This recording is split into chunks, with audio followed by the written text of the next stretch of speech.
We're now going to move on to Nicholls Coastal Studies, and Dr. Clune, I believe, is on the Zoom meeting, and he would like to introduce his staff. So Margaret, if you could assist Dr. Clune in being ready to introduce Dr. Doucet and Jenny Scheck-Snyder. Well, great. First, I want to say it is so good to be here, and I don't want to start dropping names. I know I'll leave someone out, but certainly Monica, Mr. Mack, I'm so glad to see you back, and Mr. Lou Tamperillo, that goes a long way back with my own father. So it's good to see all of you. I have on the phone with me Miss Jenny Scheck-Snyder, who coordinates our coastal activities, all the administrative functions of that space, and Dr. John Doucet, who is our director of coastal activities. And we have quite a few, and I'll let him talk about all of those, but the main one is the Coastal Center that is coming to Nichols State University, thanks to the efforts of a number of individuals, including the governor himself, Mr. Chip Klein with CPRA, all of our partners in the region, and now the individual who has taken up that mantle and run with it, and that is Senator Brett Allen, who has been instrumental and is seeking capital outlay money in this legislative session to realize the Coastal Center. So with that, I'll turn it over to Dr. Doucet, who has a brief slide presentation to show what we're doing on our campus. Thank you. Thank you, Dr. Clune. Can everyone hear me? Okay, so we'll talk about the upcoming future Coastal Center at Nichols State University. If I can get my slides running.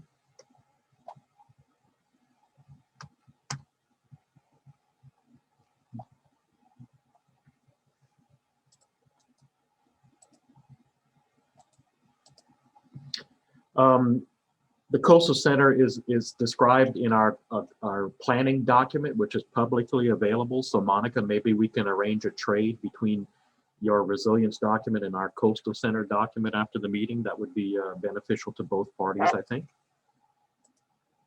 And preliminary plans look like this. This will be the Coastal Center. It's very thoughtfully designed. It's tripartite, and I'm going to talk about those three areas later in the presentation. It'll be located strategically on our campus in this area, which is currently the practice football field. So there's a good, stable foundation in this area. Strategically, it's a few minutes walk from Go Hall. If you know campus, Go Hall is the site of not only the biology department and its researchers, but also the site of the geomatics program and the petroleum and engineering technology program. It's also a short walk from our other science buildings, so it's a unique area and it's easily accessible by multiple roadways. In general, this is what the building will look like, and this is what the planning will look like. The building is approximately 33,000 square feet. There's ample parking on the street. There's ample delivery ingress and egress on the side street. There'll be a water feature associated with the construction, and the area of land will probably be utilized by other entities, including a future Bayou Region business incubator that will be collaborative with the research and development at the Coastal Center. So as I mentioned earlier in the talk, the building was strategically designed to be tripartite, or in three parts. We'll be talking about an exhibit area, which you'll see off to your left. I'm sorry, a conference area off to your left, an exhibit area in the center of the building, and laboratories on the right aspect of the building. Let's investigate those three areas a little bit further. Okay. So the research and engineering laboratories will consist of a number of fixed laboratories and a number of large flexible laboratories that can be adapted to the specific needs of the region and of CPRA and of the scientists and engineers that will be resident in the building. This area and the other laboratories is approximately 8,000 square feet. The center of the building will be given to educational exhibits, offices, and collaborative workspaces. The exhibit space alone is approximately 5,000 square feet. And the other aspect of the building is conference and training spaces, which can also serve as meeting spaces and classrooms for training our future coastal scientists and engineers. This is approximately 3,500 square feet. This area will also be utilized when the government needs to make exciting announcements about coastal restoration and protection.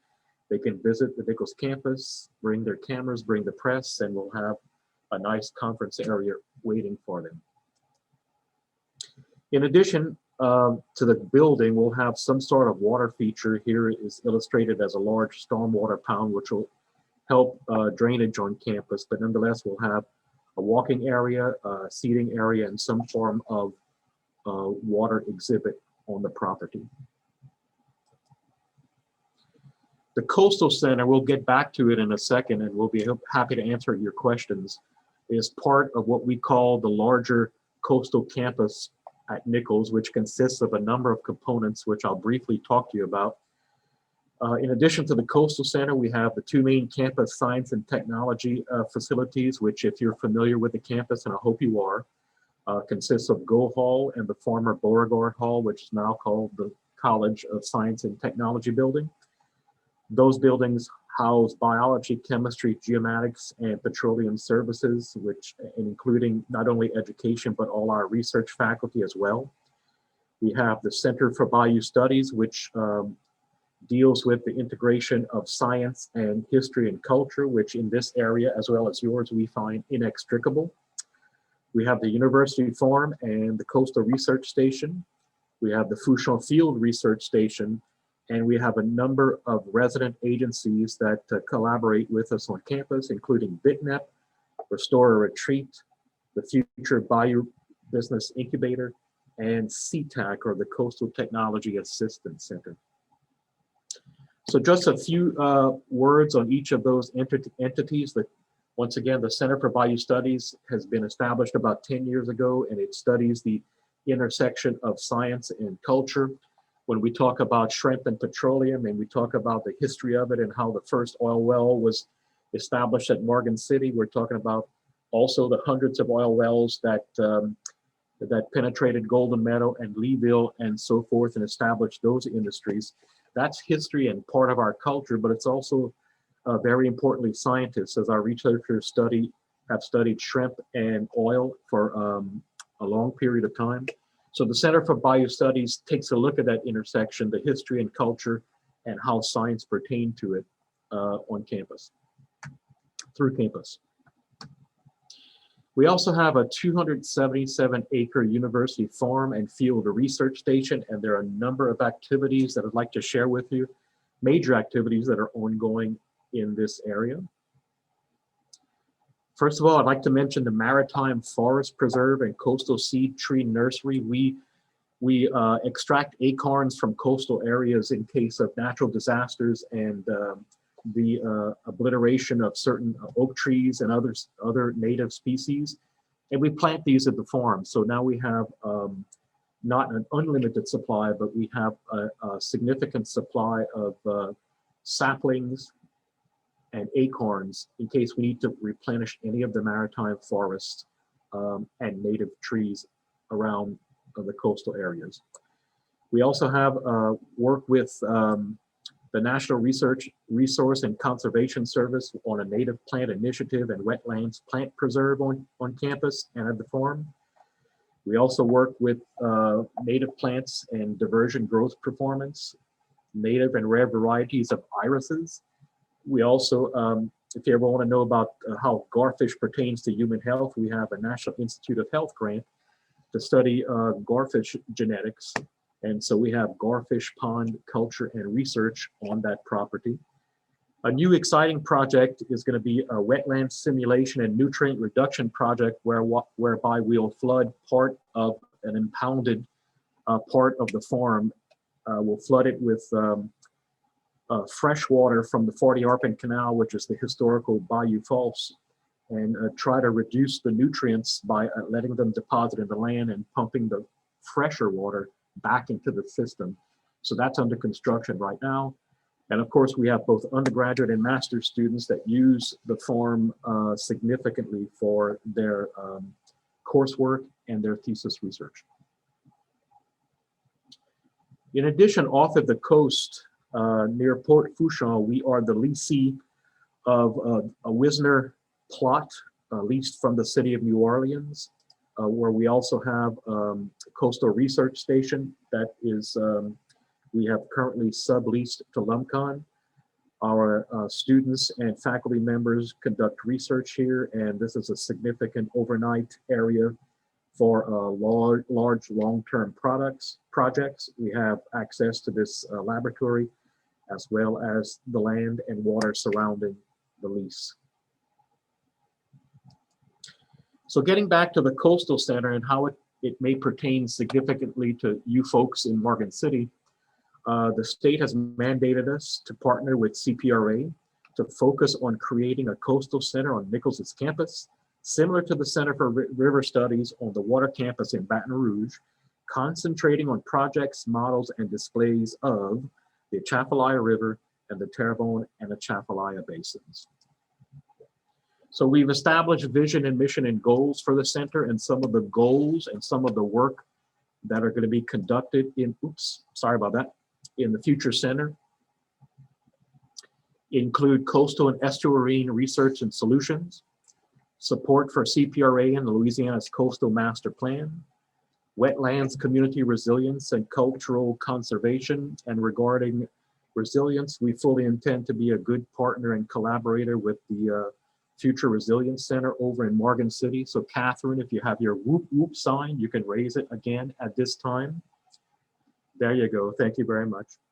We are also going to train the next generation of coastal scientists and engineers on our campus. And we're going to extend some of our findings and research to the general public through extension and outreach. So those are the goals. And that's the work plan of what's going to happen inside the new Coastal Center. The location of the Coastal Center, the location of Nichols in general, is just about equidistant from CPRA in Baton Rouge and the Fouchon Research Laboratory in near Port Fouchon. And significantly for you folks, it's only about 25 and 30 minutes from you. So this will be a nice service area for all of Southeast Louisiana. We have put together a list of the significant achievements at Nichols as it pertains to the Gulf Coast, and there's a couple of things I'd like to point out.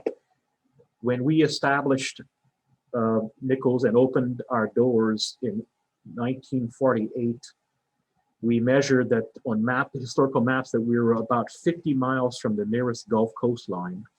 And just a couple of years ago, when we celebrated our 70th anniversary, we measured and we're currently 24 miles from the nearest coastline. So I know you understand what that means being in your area. And it's also significant to mention regarding our commitment to the Gulf Coast that over the course of 70 years, an average of 87% per annum of our faculty, staff, and students call one of the Louisiana coastal parishes their home. So not only are we the nearest university to Louisiana coast, but we also have a significant part of our workforce and our student clientele that live on the coast. So we are invested just like you are. So that in summary, a brief summary of our Coastal Center, our plans, and what we intend to accomplish inside that building. And I'll be happy, and Dr. Clune will be happy to answer your questions. Kelly, are you seeing any chats come up with any questions in the chat? I don't have any questions at this time, but if anyone has any, go ahead and pop them in. And I'm just saying how pleased in the interim while you're checking that, Kelly, how pleased we are that we're able to share this information via live stream on our Facebook page. We have quite a few media outlets that are picking this up, and we just love educating our students, and we love them accessing post-secondary opportunities. So what a great way to showcase some of the great education that's taking place in the region. So I will just give you a story, maybe while these chats are coming in. As soon as we started rolling out the linear, we did hear from a recent college graduate who had just graduated in marine biology. His name, I don't think he would mind if I use, is Kyle Otan. We know his dad. He just, we love his dad. His dad has been just one of Morgan City's icons here. And he just graduated in marine biology, and he just is thrilled at, just how all of these pieces fit together, because he would love to find employment back here in his coastal community. So great job on the education, getting the education that he needs, so that hopefully within 4 to 6 years, or just how long it's going to take, there'll be meaningful employment for him. All right, Kelly, are we seeing any other questions? No other questions. I know everyone's just really excited and thankful for the work y'all are doing over there. Yes. So Dr. Clune, Dr. Doucet, and Jenny, we appreciate you sharing this, and we encourage all of you who are online with us right now. You see who has been visiting with us, and please do not hesitate to reach out to them for your post-secondary needs, and to follow as this great opportunity continues to develop. We did have Senator Alland's representative in the meeting. Laura Meadows was following along. As you said, Dr. Clune, what a great advocate. She's probably watching us online because she was moving into a budget meeting. So we appreciate the connection with our state leaders who are providing those resources to make all of this reality.